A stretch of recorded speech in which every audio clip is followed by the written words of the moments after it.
A special welcome to Speaker Swami Chidananda ji for making the time to be with us here today. Before we introduce our speaker and hand over to Chidananda ji, a little information for those who were not earlier and have joined us today. Rtambhara Wellness is a collective of like-minded individuals that look at wellness in a holistic way, not just the body, but the mind as well. And all through the practice of knowledge and wisdom that comes from in ancient Indian scriptures and heritage. We conduct corporate programs at retreats for wellness that look at personal transformation, and the details are available on the website rtambharawellness.com. We also conduct webinars regularly, and our earlier talks are uploaded on YouTube under Rtambhara Wellness. If you would like to be a part of a community, either as a participant or as a volunteer, please post your contact details, cell number, email ID, so we can add you to our groups. In today's session, we will have a talk for 60 minutes, followed by question answer. Please feel free to post your questions on the chat function, and Chidanandaji will answer your questions after the talk. So let's get on with today's session and know more about spiritual perspectives in holistic living. May I now request our Director of Operations, Mr. Rohan Nayak, to introduce Swamiji.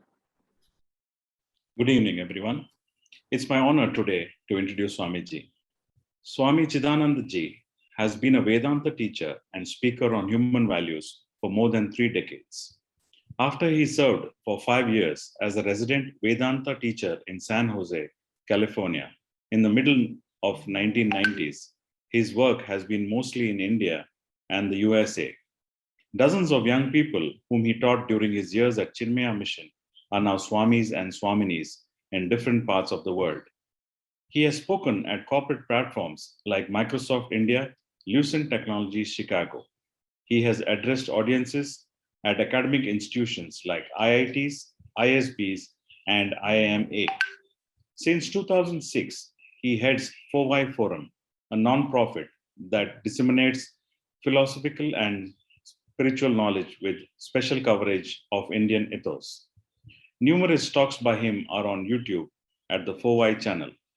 The author of 7 books, he is especially known for his presentations on Bhagavad Gita and the Upanishads. Hailing from Udupi district in Karnataka, he has been living in Solan, Himachal Pradesh since 2013. He had begun with a career in electronics engineering with a BE from BTD College of Engineering in Davangere and an MTech from IIT Madras. In the 1980s, before he plunged full-time into spirituality, he served HCL Technologies at Delhi and taught at Bangalore Institute of Technology. Then he served Chinmaya Mission, the organization of Swami Chinmayananda ji, for 18 years and the foundation of Jiddu Krishnamurti for 10 years. A warm welcome to you, sir. Over to you. Thank you, Mr. Rohan Nayak, for that kind and generous introduction. I'm delighted to join this group under the banner of Rtambhara. The very name Rtambhara seems to signify that holistic excellence. Rtam is the order, is the truth, and a certain enhanced consciousness which holds truth, which is guided by truth, which is anchored in truth, is indeed the key to true holistic living. I shall plunge into the topic by raising the question, what we mean at all by holistic living. There are a lot of misconceptions in this world. Some people believe that doing a number of things makes their life holistic. And that is really very childish. If somebody says, I put in so many hours of exercise every day, I spend time with my family, I do some general reading, I of course give enough time to my professional duties. And in this way, if somebody makes a list of things and believes that many of those departments put together bring about holistic excellence, one is almost there, but not quite. For in the process of trying to include, accommodate very many things in a weekly schedule, who knows, the person may be undergoing a lot of stress. And what is worse, in the process of trying to live holistically, one may be into a certain self-deception also. Let me tell you, we in human life, on one hand, are endowed with so much intelligence, but on the other, we all the time run the risk of living a duplicate life. We lose our originality.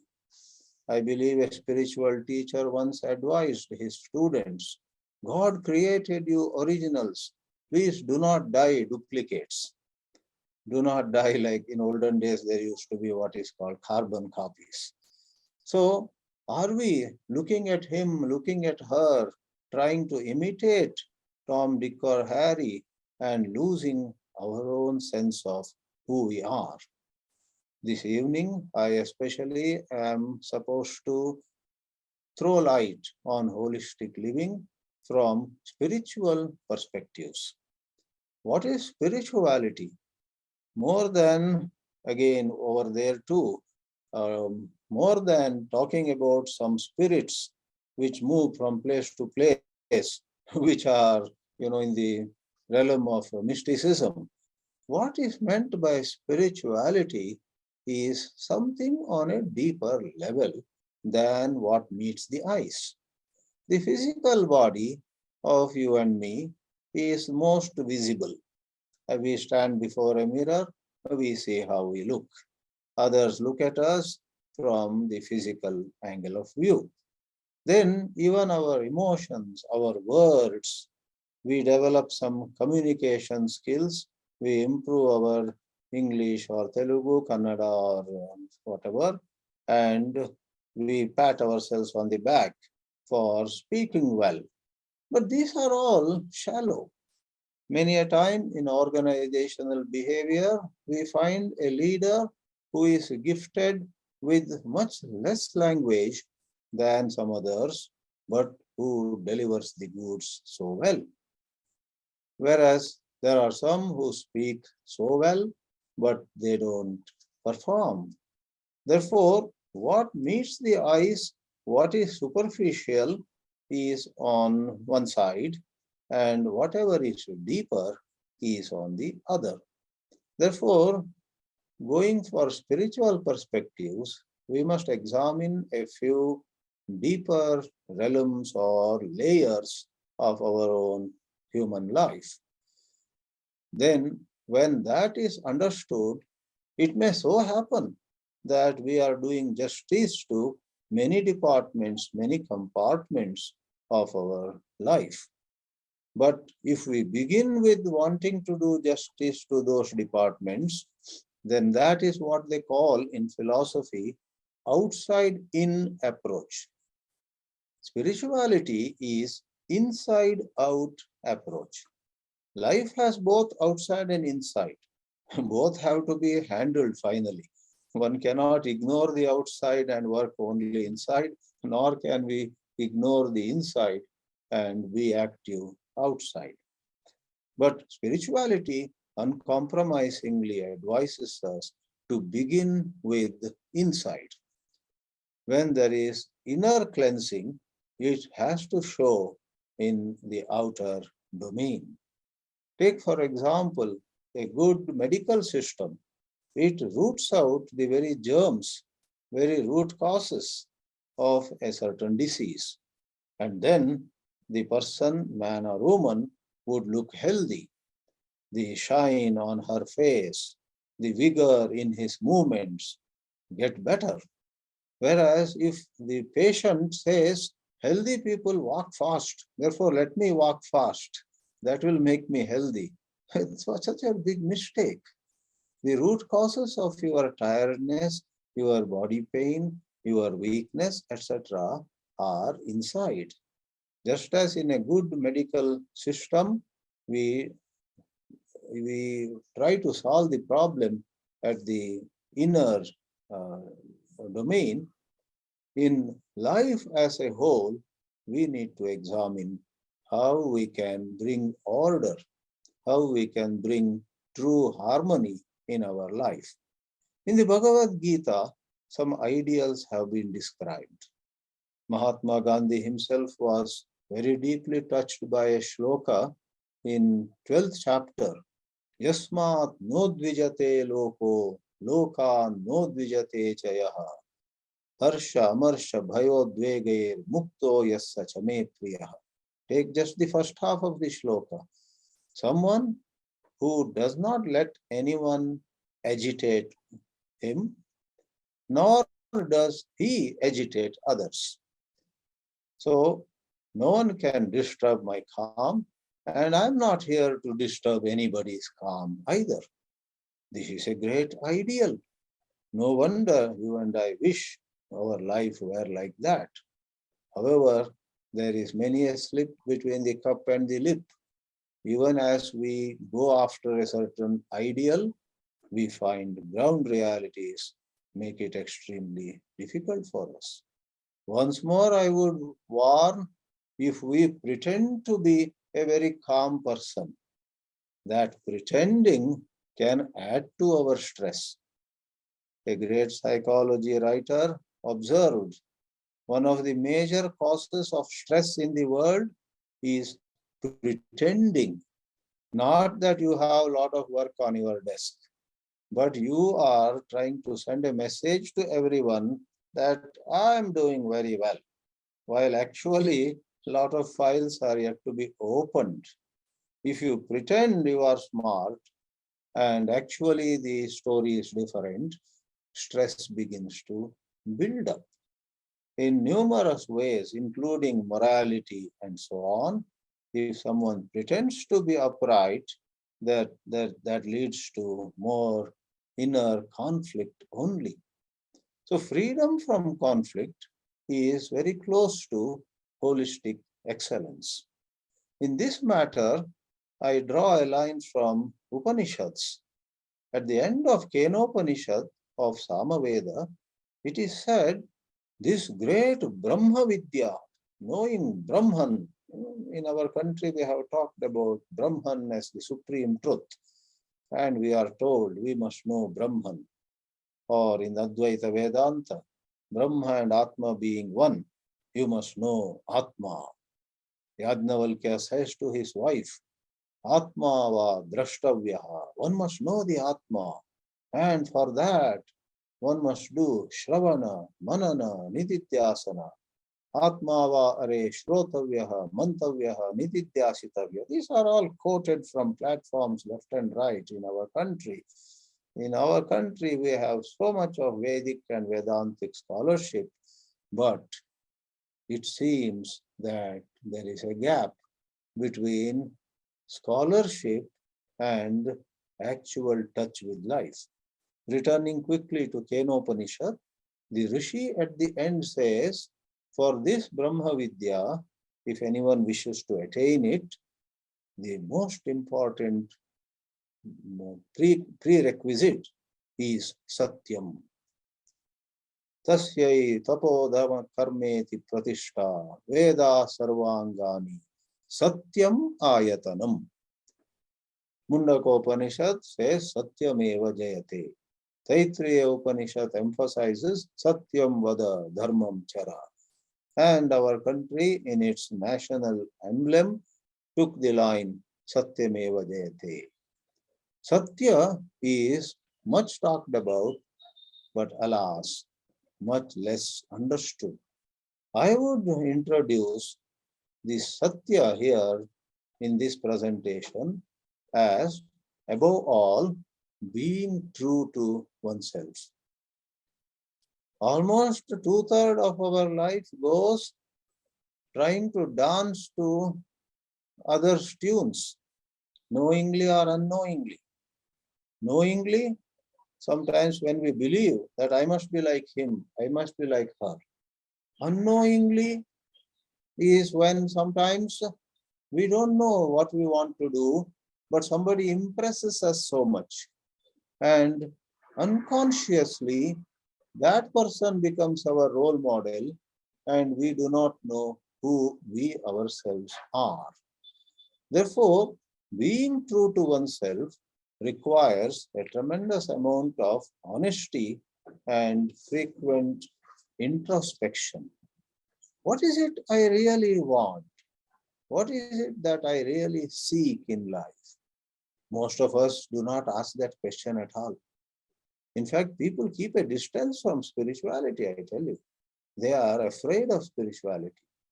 Some people have openly told me that I don't want to come near spirituality because whatever dynamism I have will also go to the back seat. Because people are afraid that if they turn spiritual, they will become more and more a recluse, more and more picking up the japamala, more and more sitting with books of philosophy, and so on. Then the shine in life is gone.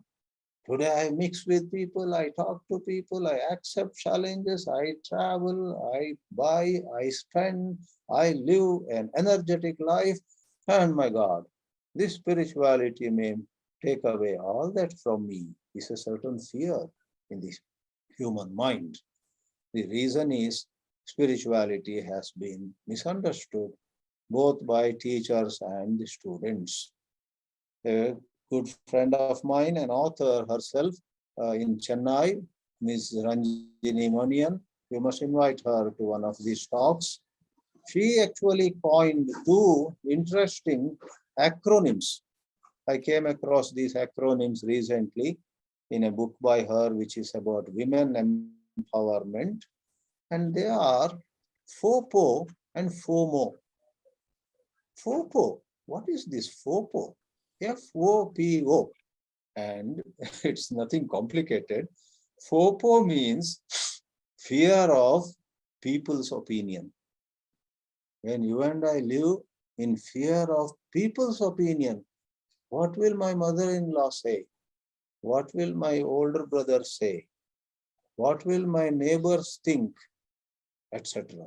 Fear of people's opinion makes us little insensitive to our own true needs.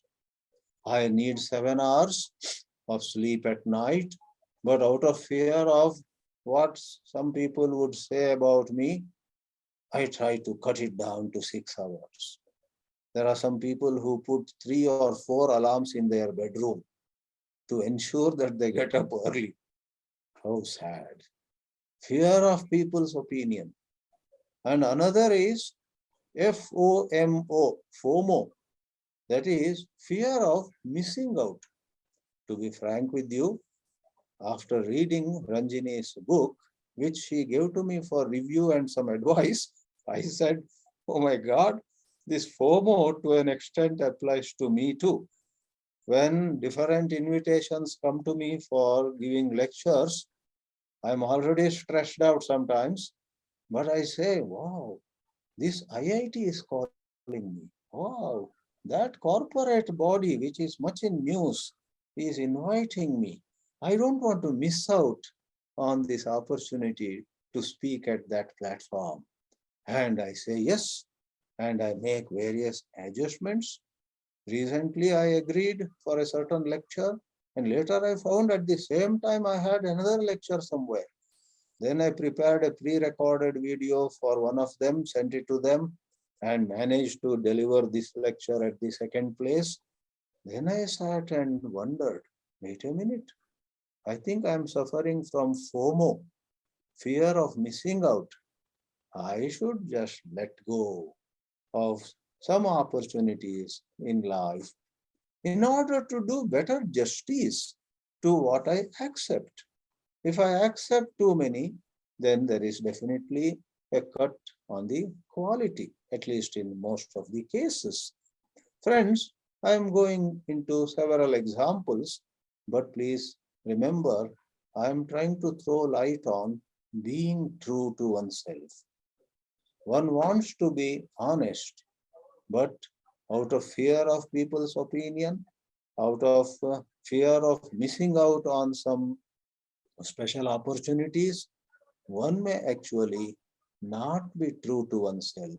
One may stretch oneself too much, or one may underplay, and then there is certain conflict. Generally, holistic living has been described as where there is a place for everything. A place for everything and everything in its place is, of course, a wonderful expression. No one can deny some truth being in that statement. But from a spiritual perspective, this business of giving a place to everything and ensuring everything is in its place has to come about on the platform of proper self-knowledge. In this mad society of ours, there is what is called comparison and competition. We tend to compare, and then knowingly or unknowingly, we begin to reject ourselves. We begin to look at ourselves as not doing well enough. That generates certain negative energies. Then we may even get down to unhealthy competition. Therefore, advanced thinkers, spiritual commentators have always said, compare with yourself how you were yesterday. Be better than how you were yesterday. Coming to today, do not compare yourself with somebody else hastily. Their background, their conditions perhaps were different. Therefore, superficially saying, I must be like her, I must be like him, and so on, will only generate more and more conflict. In spirituality, while I already said it, be true to yourself. In a linked and connected manner, self-knowledge is the golden word. And never misunderstand self-knowledge to be some transcendental self-knowledge where you say, now I have self-knowledge. I am Satchidananda Brahma. Like a parrot, if you repeat some words of the Vedanta, it will not take you anywhere. Therefore, self-knowledge at its pinnacle might take the form of discovering oneself to be pure Sat and Chit. We don't dispute it, but on the path of arriving at this holistic excellence, self-knowledge has to be replaced with self-knowing. What is the difference between self-knowledge with maybe an uppercase S and self-knowing where the S is lowercase? The lowercase s and the self is nothing but our sense of who we are at this given moment. I feel small in some scenarios. I feel on top of the world in certain other situations. Certain interactions leave me embarrassed and quite hurt. And certain other interactions make me feel so good. I feel to be on cloud nine and so on. In all this joy and sorrow, in all this elation and depression, celebration and mourning, there is great prospect for self-knowing. The books of philosophy may say anything about who we are, what our true nature is. You are Atma, you have no birth, no death. Such statements are not in shortage in philosophical works. But we would say, what is the reality? What is the ground reality of yours in day-to-day life? Do you feel you have no birth or no death? Leave alone the clinical birth and the clinical death. On a day-to-day basis, when somebody insults us, we suffer a kind of death. We say, I died for a moment. Or when somebody lets us down, somebody deceives us, somebody, goes contrary to our faith, our belief, our expectations from her or him, then figuratively it is said sometimes very rightly, a part of us dies. a little in us as though dies, unable to bear the truth that came out in a particular interaction or in a particular analysis. We die every day, but the Vedanta may say you have no death. Vedanta is not wrong. I am a Vedanti speaking at this session, and I would not at any cost admit that the Vedanta is false, but the Vedanta is pointing to a great realization, and we have a long way to go. At this moment, if we feel we are dying, when we have actually incurred financial loss, or we have lost a very valued relationship, then we have a sense of, I'm dying. Then it's an opportunity to know the little self in us that is presently operating. The little self is actually the product of various conditionings. It is the product of various beliefs. Sometimes you and I carry a belief about who we are on the basis of whose grandson we are, whose son we are, and so on. I am the son of that person who was a member of parliament. Do these people know? In this way we imagine. Well, everything has a place. If you are the son of a person who was member of parliament for 3 terms, I don't totally dismiss that. I do attach some value to it. But has that status of yours, being the son of a 3-time member of parliament from your constituency or hometown, has that gone into your head, and has that made you believe that wherever you go, because you are son of a 3-time MP, people have to stand up and welcome you? Have you some unrealistic expectations? Have you re-examined your expectations? That is where self-knowing comes into the picture. If you and I, on a daily basis, double-check our own behavior and not getting swayed by some rosy ideals, but taking a honest look at the ground realities, if we discover that in certain context, I have unduly raised myself. I think of myself as holier than thou, or higher than thou, greater than you, etc. And very much like that, in certain other scenarios, certain other contexts, unnecessarily, I make myself small. I try to follow somebody, maybe much impressed by some outer appearance of that person. There are people who have such notions about another person, maybe from some community, maybe from abroad, maybe he has studied in some very reputed college whereas you have studied in a so-called simple, common, ordinary college. Hold on.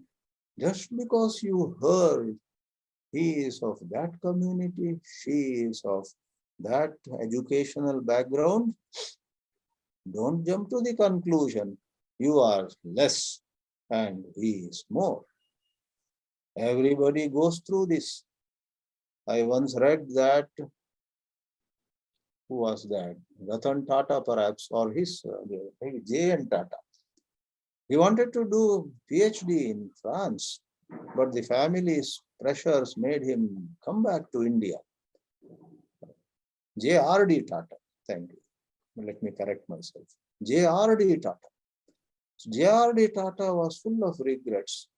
Oh my, I was in Paris and all set to get some advanced degrees, become truly academically qualified on a higher plane, but certain crises at my family front in Bombay has made me come back. He came back. He helped the family take their business forward. But in due course of time, as the authors of that book wrote, J.R.D. Tata established institutions like Tata Institute of Fundamental Research and so on, where lots of people were facilitated to do postdoctoral research and whatnot. Therefore, coming to a conclusion, I am low is to be questioned. Coming to the conclusion, I am high is to be questioned.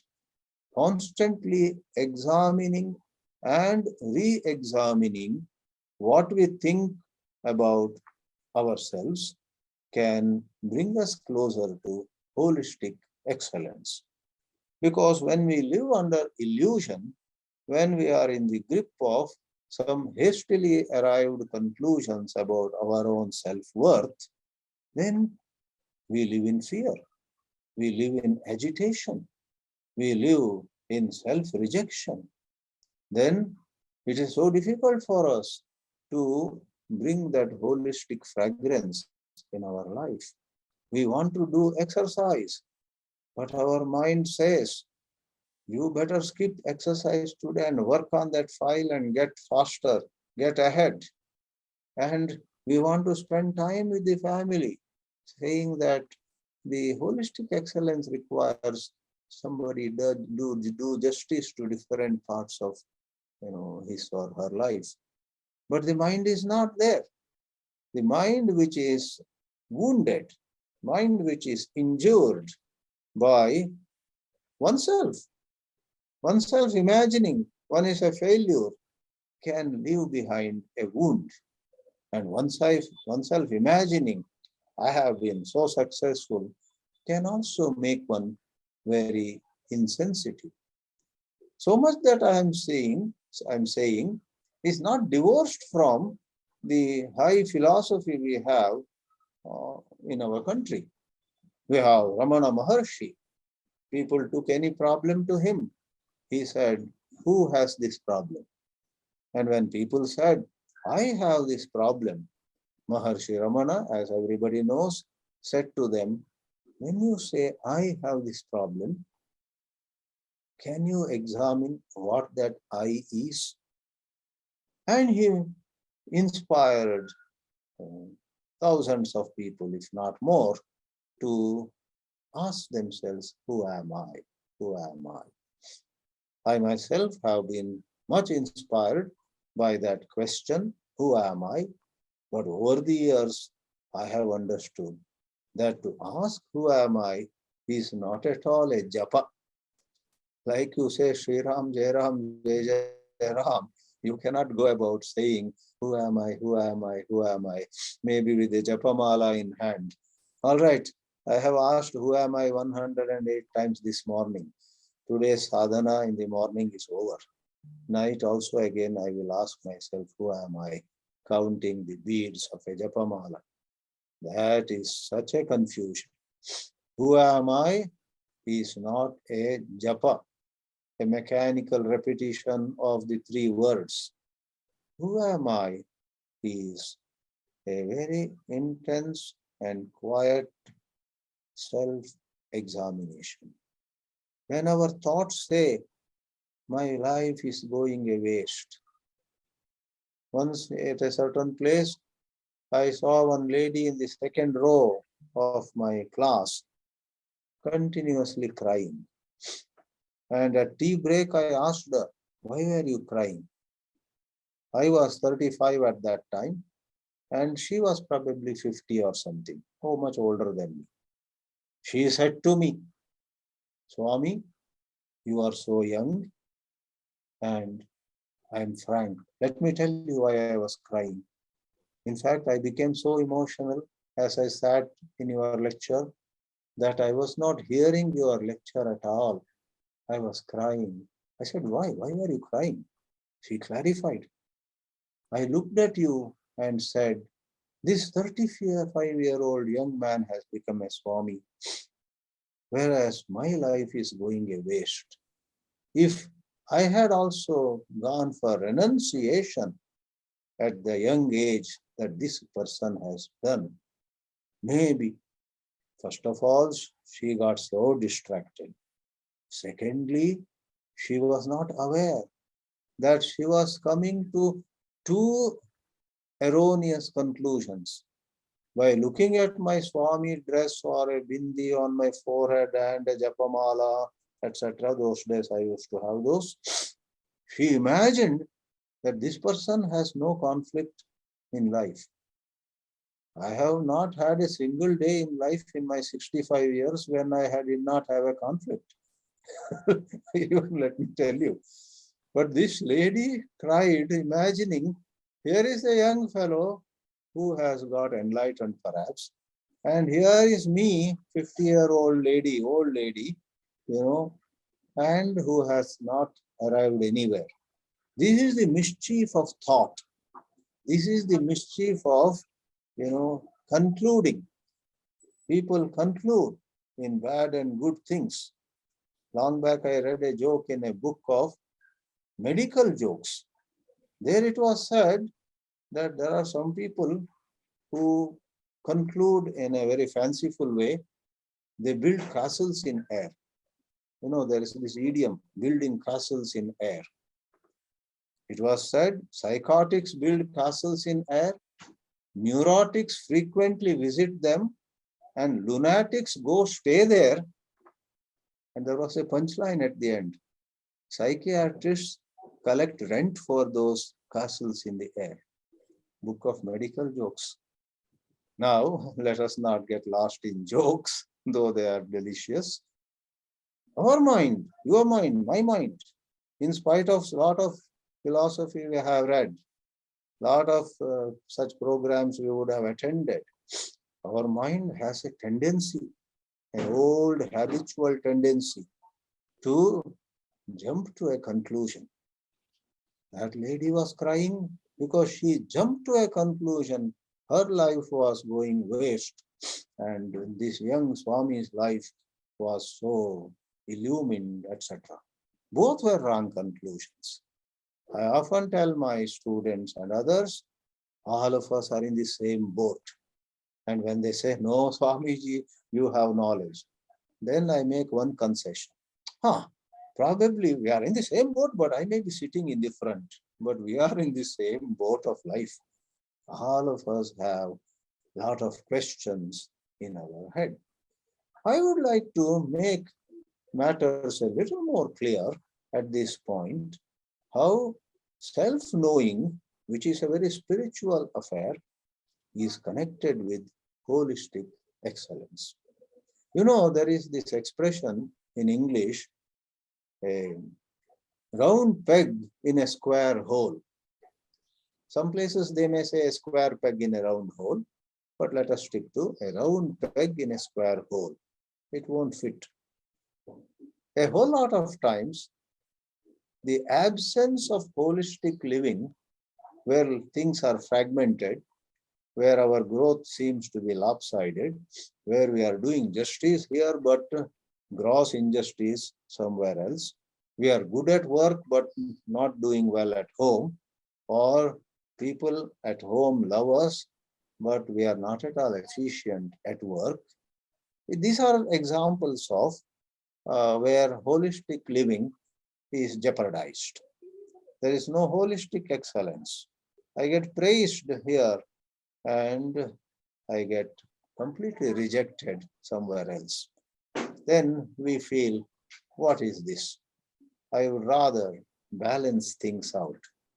Now, then we feel, as far as a couple of those areas are concerned, I am a round peg in a square hole, not matching. Many a time I meet a very wealthy businessman who says, Swami, I have terribly failed in parenting my son or my daughter. Then they will tell something which went wrong in their eyes. They take the blame upon themselves. I neglected my son as he was growing up. Now it's too late, etc. So offhand I gave an example. We say, I am a failure in that area. Over there, I am a round peg in a square hole. But a couple of other places, I fit so well. The job is made for me. The challenges are exactly what I would measure up to. And I shine in those areas, etc., etc. We carry the burden of this unbalanced scenario in our life. Even spiritual masters or speakers like me sometimes carry an agony that we speak fairly well, therefore people invite us, but our own real life may not be as wonderful as we speak. And in the spiritual field, let me tell you, there are some who have divine qualities when it comes to their actual living, but give them the microphone, they may not speak more than 5 minutes, anything impressive. Now, that also makes a case for some kind of imbalance. Though I would hasten to add, speaking well is something that one can sacrifice. What is important and what should not be sacrificed is living human values. All right, now I am trying to connect self-knowing, self-inquiry with this matter of addressing various mismatches. One of the major milestones in your spiritual journey is when you discover that you don't have to be good in all the areas. What is important is you are sincere and you do your best. Many a time we make the mistake of measuring our worth only in terms of success. Sri Krishna takes great pains in the Bhagavad Gita. Don't be attached to the result. Mate sangostu, ma phaleshu kadachana. That's the expression. Karmani eva adhikaraste, ma phaleshu kadachana. But 99.9% of us human beings evaluate ourselves in terms of what phala we got. Phala is a result. If we have succeeded in 9 of our 10 enterprises, we pat ourselves on the back. We even feel we are spiritually advanced. Spirituality has little to do with success in the world. Success in the world comes about because of so many factors. This is a very important shift for us to find peace in our own bosom. If we, through careful examination, careful self-study, if we go about an unbiased evaluation of our own life, unbiased and unconditioned, don't go by the criteria somebody has handed to you. Ask yourself, look into your heart. Should I be good in everything I do? Really not necessary. Not all are gifted with great skills in every area of their work. Some places we are excellent, some places we do the minimum. And is it not part of nature? Nature makes different people in different ways. As it is rightly said, even the 5 fingers of a hand are not at all equal. Once I watched on the television many years ago, Indian cricketers were brought and film stars were brought. 2 teams were made. And I was surprised. I recognized some of those players. I said, hey, these are cinema actors. Why are they here on the soccer field? And within another minute, I also noticed the opposite team was cricketers. I said, they're cricketers. Why are they brought on the soccer field? Both didn't have the skill to play soccer. But it so happened, I sat and watched. The cricket players won that game. Perhaps that was to be expected, because all said and done, playing cricket, batting, bowling, running, fielding, etc., gets a bit closer to soccer relatively with acting. Acting is a totally different ball game. So, as was to be expected, the cricketers won the soccer match against cinema stars, while both the teams were not made for soccer or Indian football anyway. Thus, five fingers have five different shapes. Therefore, friends, self-inquiry is closely connected to mature self-acceptance, not hasty self-acceptance. Hastily, after listening to a lecture like this one that I am giving, if somebody says, okay, tomorrow onwards, I'm going to accept myself as I am, without examining, then it won't last long. For a day or two, you are at peace. On the third day, you will be as miserable as ever before. One must ask those inconvenient questions to oneself. Is it necessary for me to be tall, for me to sing well, and so on? And then certain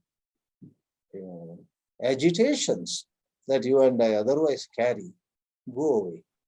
Lighter we feel, more we accept ourselves as we are. It is as though energies are released from within. In fact, as you know, great mystics sometimes are known to have spent many minutes or some hours without a single thought. Vast majority of humanity, you and me, get so tired by our own thoughts, constantly thinking, where did I go wrong? How do I improve? How will I win it next time? Today I failed. Or we mourn, again I failed. Looks like I am meant to fail like this. All this noise of thoughts. Whereas mystics like Ramana Maharshi and so on one hand have so much wisdom, on the other, they have admitted, they have said openly, my mind is extremely silent. Hardly any thought passes through it, they say.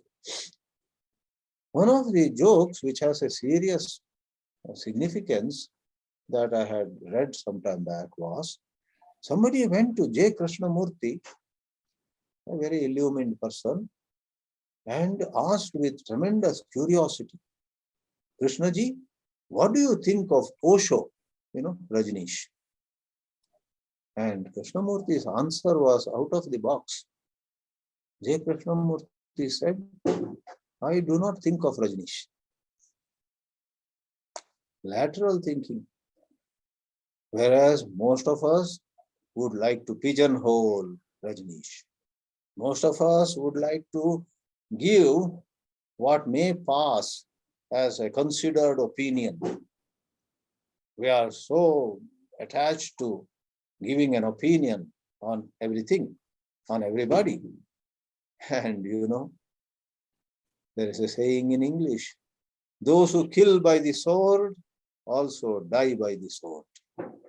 When we are judgmental of everybody, you think it stops there? We become very judgmental of ourselves. Being judgmental is a punishment to others and a punishment to ourselves also. If only we can take a second look, if only we can be objective, if only we have a presence of mind while either judging somebody or passing a comment, throwing a label on ourselves, if only there is more attention, then we would not suffer. We have become so mechanical. A spiritual perspective in holistic living has to necessarily bring us to living in awareness. Living mechanically and living in awareness are opposite poles. Somebody who is mechanical just repeats, just does what he had done yesterday, just says what she had said last week, without realizing that certain ground realities have changed. I believe a guru was conducting some classes, and every day as he came to the class, he would request the students to pull the curtain because sun was entering. After a few times, the students knew that the guru would ask them to pull the curtain and close the window thereby. They would do it before even he came. But then slowly the season changed. The students were just closing the curtain. And one day the guru gave them a sermon. Because I asked you for several mornings, please close that curtain, pull that curtain, because those days the sun was entering from that window. You became so mechanical. Now there is no sun coming from that window at all. And again you close the curtain. And they then apologized. This is more a physical example. But our human mind gets so conditioned in numerous ways that we judge people, somebody as good, somebody as bad. We have labels for everyone. Therefore, I just said, a spiritual perspective is more than anything else rooted in awareness. For that matter, all higher spirituality begins in awareness, proceeds in awareness, and culminates in awareness. Unless there is awareness, there is no spirituality worth mentioning. Even little beginnings, the first few steps of spirituality are made possible by the practitioners becoming aware of contradictions in themselves, becoming aware of mechanicalness in themselves. Once they are aware, rest of it starts happening. I would not say rest of it automatically happens, for habits die hard. Even though someone is aware of something wrong one is doing, when the habits rise with all their force, it's extremely hard for people to change.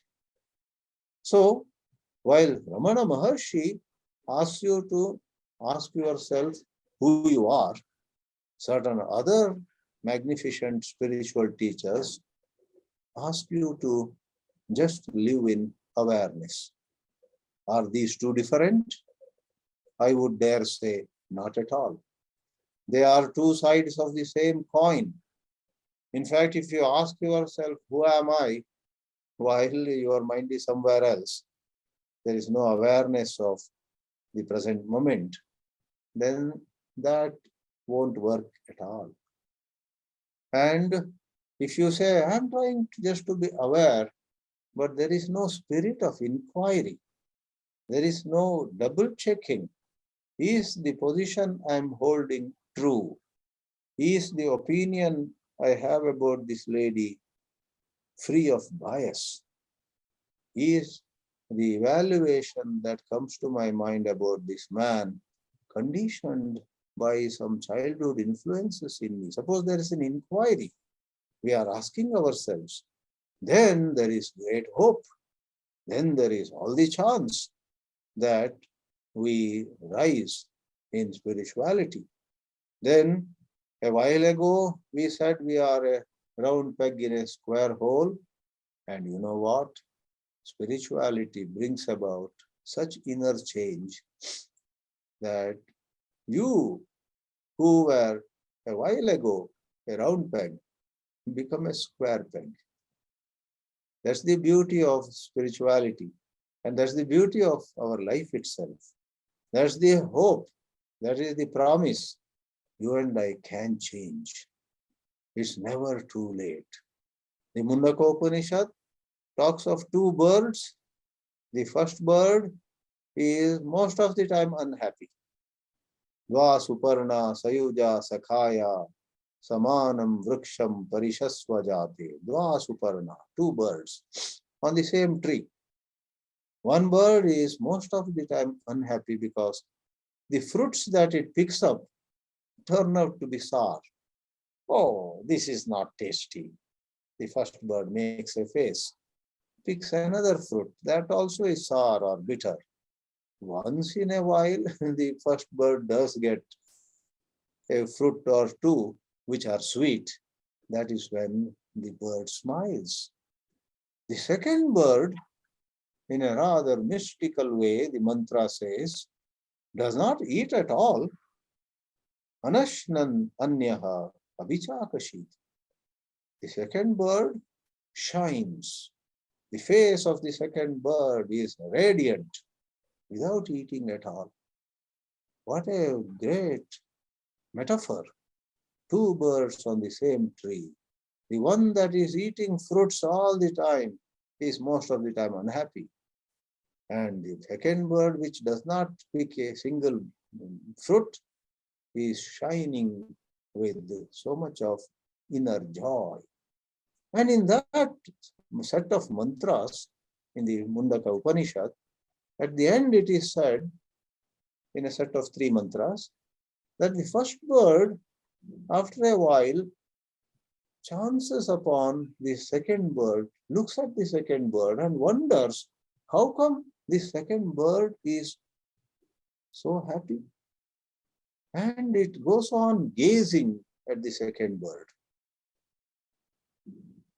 And the mantras say, with a lot of hidden significance, the first bird, as it gazes at the second bird, undergoes an inner change. And the punchline over there is, Paramam Samyam Upaiti. Samya means samata. Sama means equal. Sama means identical. Sama, Vishama. Sama means equal. Samya, equality. What a miracle. The first bird, which was so unhappy most of the time, gains equality, becomes identical with the second bird, completely free of all conflict, completely free of sorrow. That is a powerful metaphor for you and me. Not just talking, not just reading, not just writing, but we reflect upon our own behavior, our own actions, our own words, our own thoughts. Thought, word, and deed, as the expression goes. And the promise that the spiritual science gives is, you will change from a square peg to a round peg. And that round peg will then fit into the round hole that life is. The same wife or same husband, same son or daughter, the same office, the same friends, the same competitors or collaborators. Pretty much the world is the same. But look at it. Since you involved yourself in self-examination, self-observation, honest self-inquiry, you changed. When you changed, holistic living became like a side product. In mathematics, we have theorems and corollaries. If you have accepted the theorem, then sometimes 7 or 8 corollaries go without saying. If the theorem is true, then these corollaries have to be true. Likewise, if you have changed, if you have stopped unhealthy comparison, if you have let go of unhealthy competition, if you have let go of false judgments on yourself, then a certain peace, a certain self-acceptance will come about. You go through your day joyously. You go through your day with, a childlike innocence. No wonder they have said, these great mystics, high spirituality is about return to childhood. What an interesting statement. So they say, before everything, you are this side of the hill, that is below. In between, you climb, which can be an arduous climbing. And at the end of it all, you get down at the other side. And again, you are at the same altitude as before. Earlier also you were down, now also you are down, but in between, you climbed the hill and got down on the other side. A Buddhist monk once said, my mother was my mother when I had not entered all these spiritual disciplines. But when I got into all these spiritual disciplines, my mother no more looked like my mother. Everything changed. And then what happened? After I was through with all these spiritual disciplines, at the end of it, my mother again was my mother. What is this? My mother was my mother. Now again my mother is mother. But in between there was change. Yes. In between, through our spiritual journey, it appears that so many artificialities come about. Well, I must add, sometimes somebody begins to climb and cannot climb and slips back to where he was. Then also his mother is again his mother, but probably with all kinds of, attachment and friction and so on. But in the desirable, healthy version of that story, the man climbed the hill and got down at the other end, other side. Then mother again was his mother. What is meant is the basic fact that she is your mother doesn't change in spirituality. You are the son of your mother, whatever you become, right? But other side of the hill, you have pure love for your mother. It's not possessive love. It is not love that only makes a list of demands. As the mother, she should do this for me. As the mother, she should do that for me. In all relationships, you and I have a list of expectations, demands. Whereas when, like the bird getting transformed to the other divine bird, when we, through self-inquiry, are transformed, then we do expect, but those expectations are dipped in understanding. They are soaked in love. Because relationship is give and take, that will not go. But even as we ask someone, will you please give me this? We are not grinding our teeth. We are not already saying, if she doesn't give me, I will show her my bad side and so on. Those things vanish. We expect. In fact, some saints, some sages did not remain in caves. They went around. And from good old times also, we have those examples.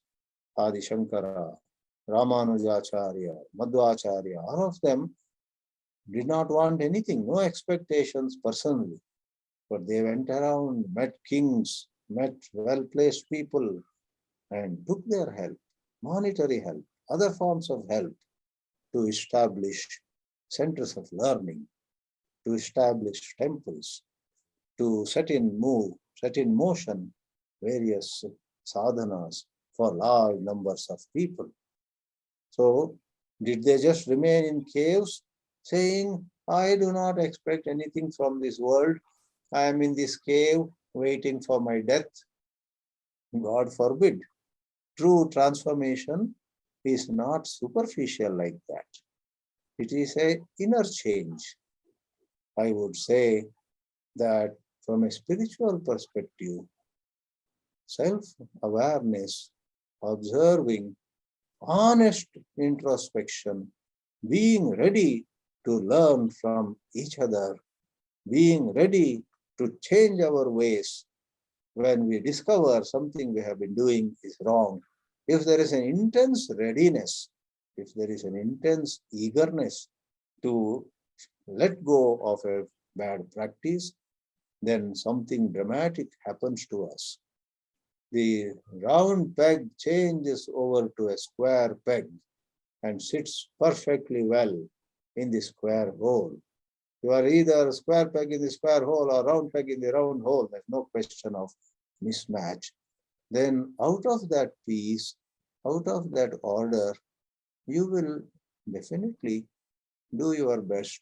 You will give your best to the 20 or 25, 15 or 35 areas, domains of your life. That is what we call holistic living. Thank you. Let me pause here. Thank you so much, Swami Chidananda ji, for that wonderful talk and the insights you have given. As I mentioned while we were discussing before the entry of the participants, I have had the pleasure of knowing Swami Chidananda ji for a long period of time, but it's been quite some time we couldn't physically meet. Right. Chidananda ji is a very fine blend of Vedanta and the teachings of Jiddu Krishnamurti. And he has delved deep into both areas and is able to present to us that beautiful confluence of ideas for us to ponder over. In fact, I don't see any questions as such, except one or two comments about habits. So I would rather like to ask a question myself. Please. How do we visualize this spiritual perspective of the ongoing conflict, the war we see that's happening? How does it fit into this framework of the evolution and spiritual perspective? Right. Yeah, we are very concerned with this war, and to an extent, every one of us may have a slight bias towards this side or that side, depending on what we are exposed to, what information we have received, and so on. There are actually three parties involved here. There is Ukraine, there is Russia, and there is the West. Of course, you may add a fourth one, rest of the countries. And from a spiritual perspective, the spiritual leaders of the world should not give some standard politically correct statements and then say we are done. You know, whether it's the Pope or the Shankaracharya or somebody at the high ranks of Judaism and so on, or Islam and so on, they and others who may not hold official positions but who have influence on people should ask these three sides disturbing questions, because each of them is playing a game. Like I said in my talk, you and I do not live an honest life because of FOPO, fear of people's opinion, because of FOMO, fear of missing out some fancied opportunity. So we make compromises with our daily life. That's what Ukraine did. That's what Russia did. That's what the West also did.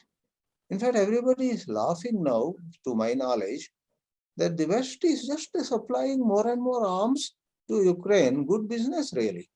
You know, even if 1/3 of it is for payment, you know, even if 2/3 is given free, I don't know what is the economic side of it. all of them are playing, unfortunately, very immature games. Therefore, spiritually speaking, not just making a philosophical statement and throwing it in the air, those who have some links with the key decision makers should ask disturbing questions. And when one side at least shows a sign of change in their attitude, the other side will come around. That is, Russia could make that change, Ukraine could make that change, or the West itself may make an honest announcement, an honest statement. We actually are responsible for this. We took responsibility for this. Nobody wants to say. They only blame this one is violent, or that one is, has done wrong, and so on. Maybe you also got this. A joke came on the media that a wife was very agitated about the Ukraine war. This has a little bias to one of the sides, but ignoring the slight bias in this joke, look at the message.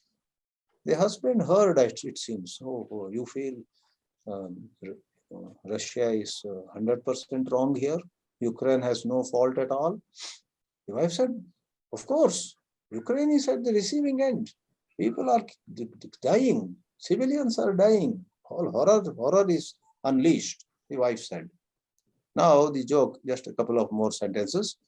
At the end of the joke, it says, as they were going to bed, the husband said, just 1 minute. And he went to the kitchen and brought a big knife, that can cut maybe hard, big fruits and so on. He just brought it and just said, yeah, I think we should turn lights off and we should sleep. It was a long day. I just want to keep this knife below my pillow. The wife was horrified. She said, for what reason under the sun are you keeping a big knife under your pillow? And then the husband said, it seems, that is the mistake Ukraine has been doing, dear. Ukraine was going so much hand in hand with NATO, and Putin got so insecure. So there are sides to each story, right? So sometimes you only see the one side that is doing the physical violence, the other side, which might have caused tremendous insecurity in Russia, perhaps, if the story were to be true. So let me conclude my answer saying, from a spiritual point of view, every player involved has to come out clean on the games, mental games they have played over the years. Russia would not attack Ukraine just for expansion. There would have been some reasons. So we need to examine. We get bits and pieces of information, and then we make some standard statements, war is a crime, and so on. So come out clean with your hidden motives, each party. That would be a spiritual message. Coming to what you said earlier also is that honesty is missing. The basic honesty in us is missing, and it is manifesting at a much larger level now.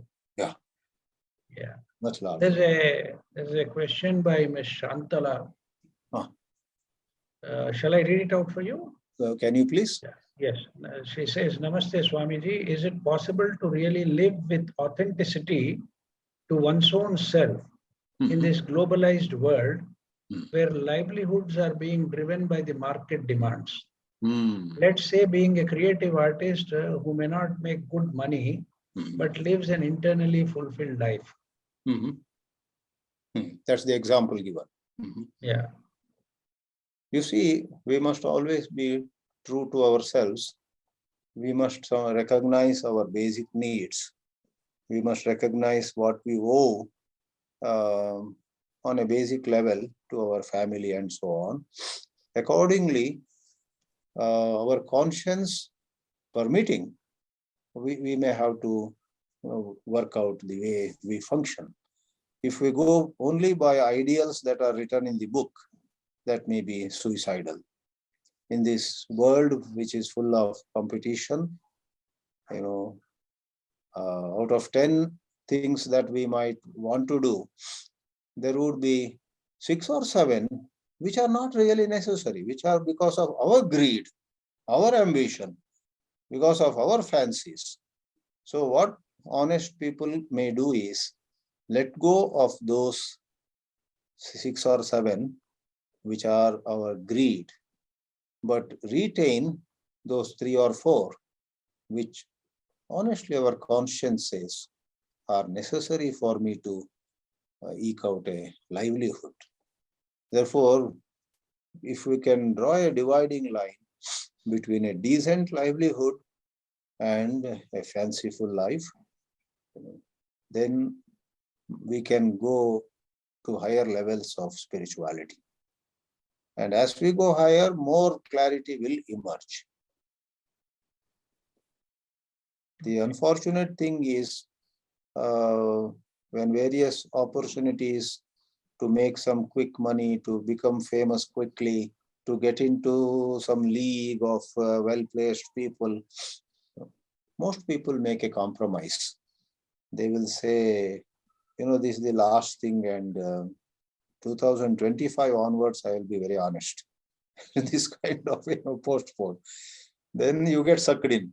2025, maybe you will be blackmailed and you will not be in a position to come out of the racket where you entered in 2022. So beautiful question, a practical question.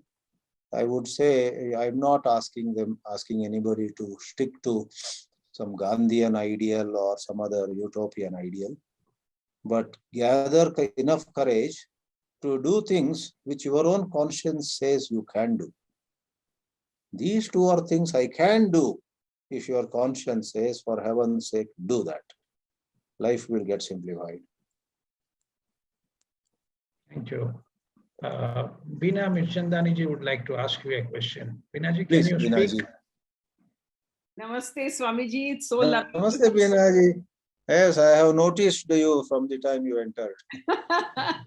Thank you. Yeah, we met a couple of times in School of Ancient Wisdom. Absolutely. Yes, yes. We've had good interactions there. Thank you so much. So, I just wanted to actually elaborate a little bit on what Shantala asked and this thing from my own experience.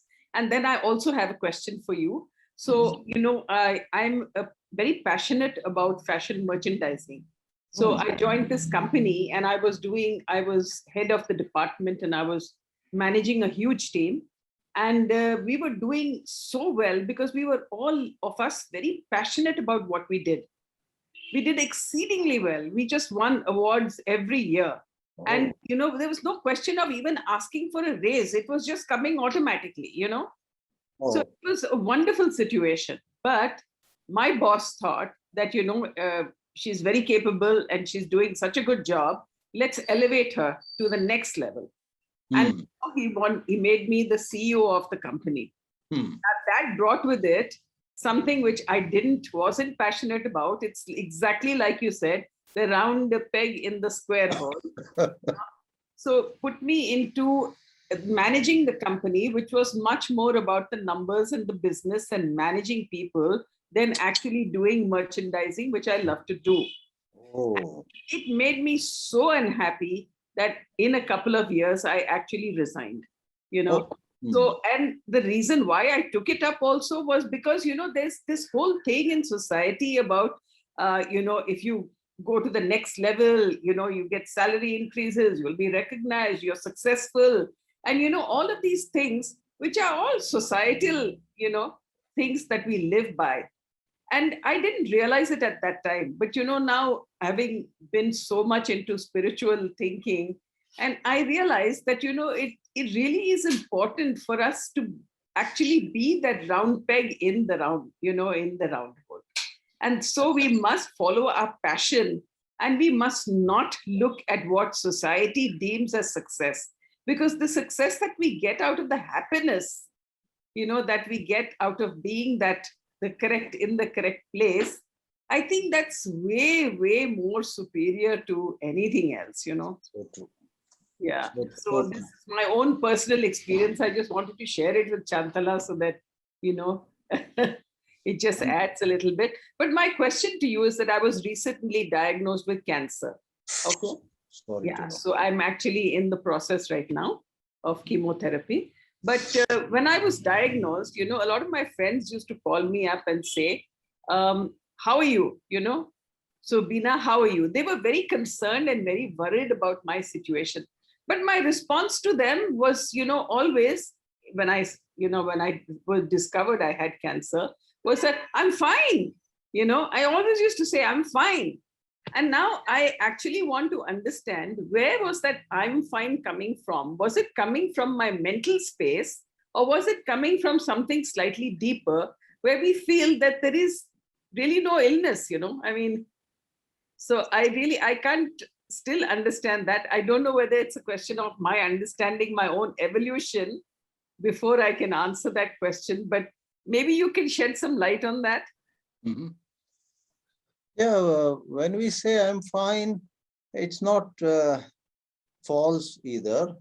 It is a good spirit. It's a certain cheerfulness which we have practiced, and there's nothing wrong in being cheerful, even in hard times.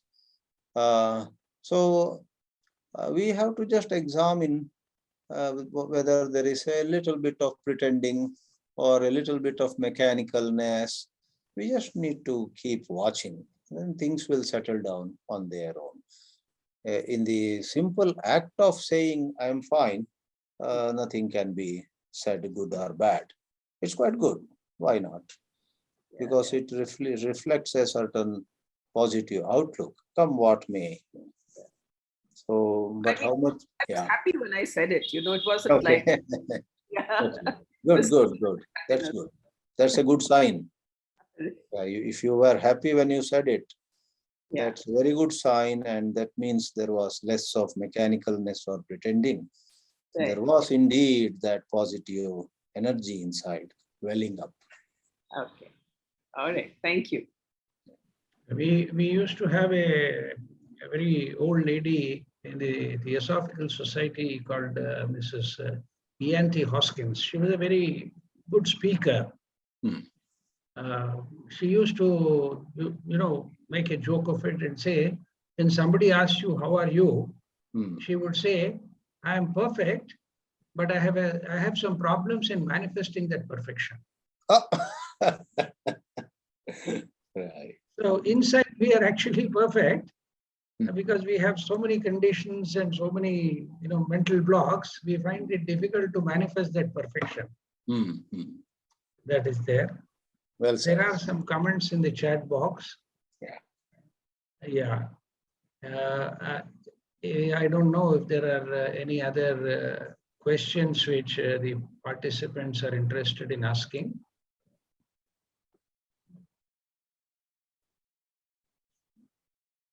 Anybody else would like to speak or type out a question for Swami Chidananda ji to respond?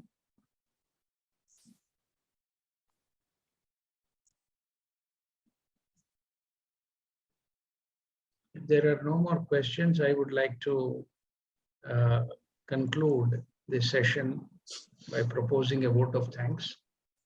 This has also, the proposing of vote of thanks has also become a kind of a habit or a mechanical thing. At least I would not like to do that. Merely expressing some words of gratitude or thanks do not really convey our deep sense of appreciation of what Swami Chidananda ji has brought out to us. In fact, 2 or 3 things that really touched me from his talk today. One is at the beginning, he spoke about the inside-out approach. Spirituality being that inside-out approach. Then he made a beautiful distinction between self-knowledge and self-knowing. And the statement, living in awareness. if you look at these two things, self-knowing and living in awareness, you find that they are actually verbs. Knowing and living connote action also.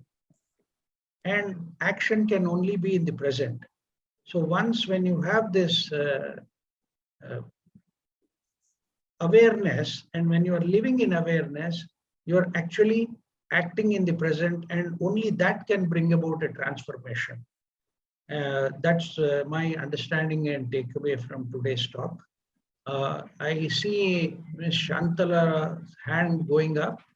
Would you like to ask a question, madam?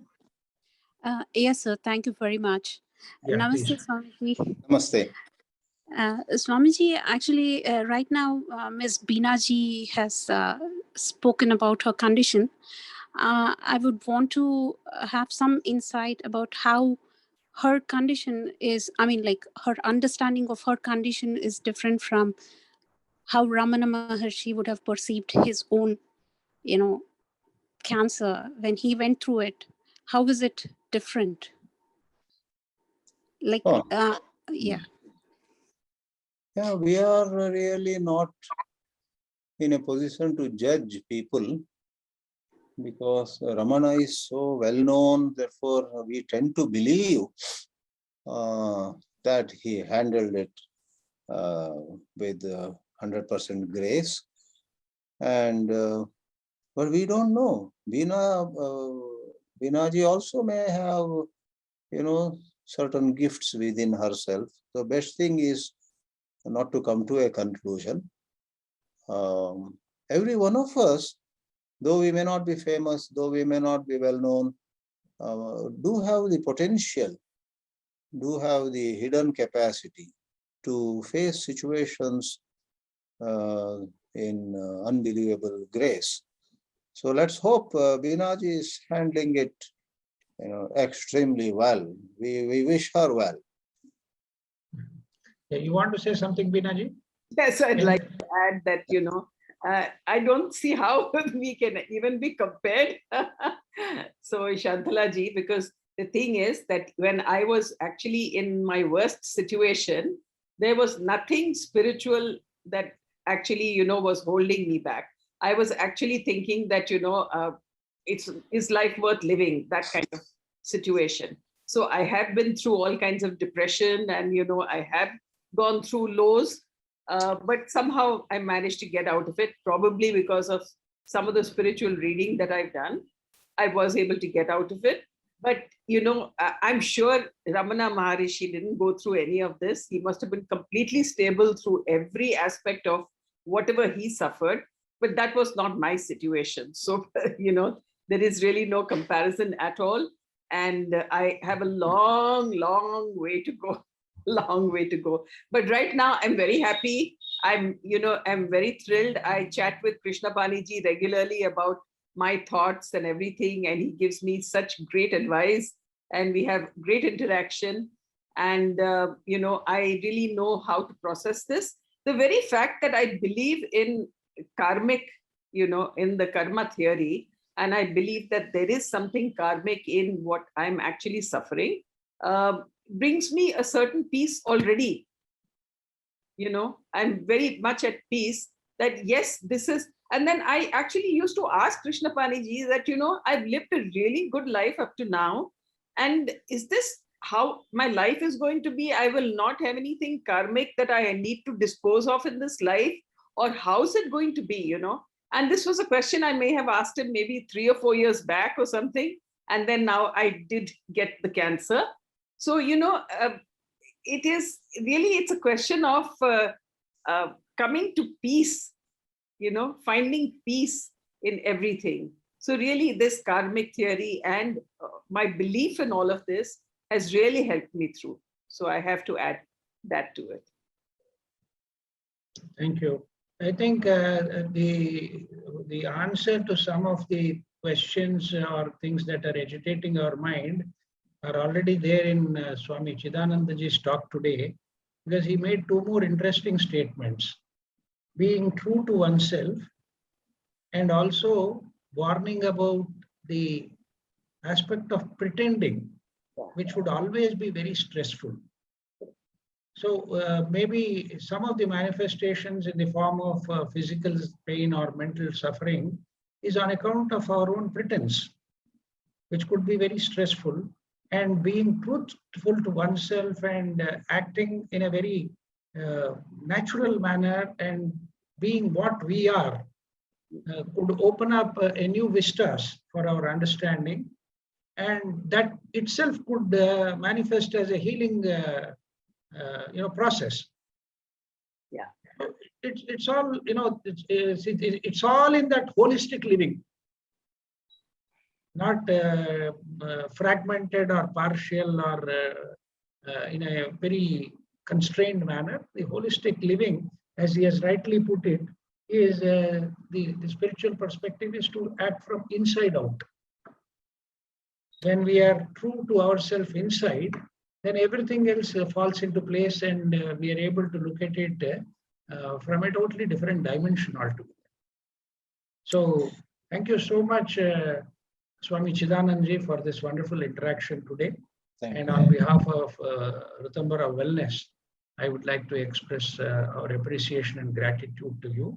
And maybe I don't want to put you to stress again, but once in a while, please do accept our invitation and come on to this forum to speak. And possibly if things open up in the coming months, we can have the privilege of physically interacting with you at Bengaluru, because you keep visiting Bangalore frequently. So we can have a personal interaction at that level and share at much deeper level for a longer duration, because all these seminars on the web, we have the time constraint for it. So if we can have a day or 2 days interaction when you are in Bangalore, please make it convenient, and we will try to organize a good meeting for us to share each other's understanding. So thank you so much once again. And I also thank all the participants and organizers of this program. Thank you so much. Thank you. Thank you all.